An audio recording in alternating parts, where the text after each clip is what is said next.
Sarungnya Nusantara.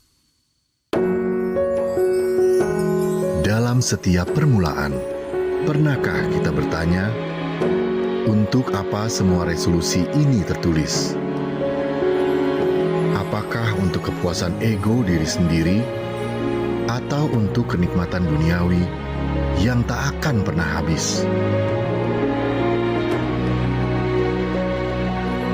Dalam hening aku tersadar, resolusi bukanlah tentang mengejar mimpi,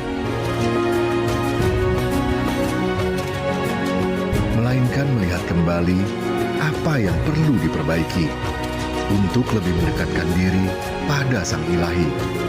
Muhasabahlah dalam langkah. Damai Nusantaraku, damai Indonesiaku.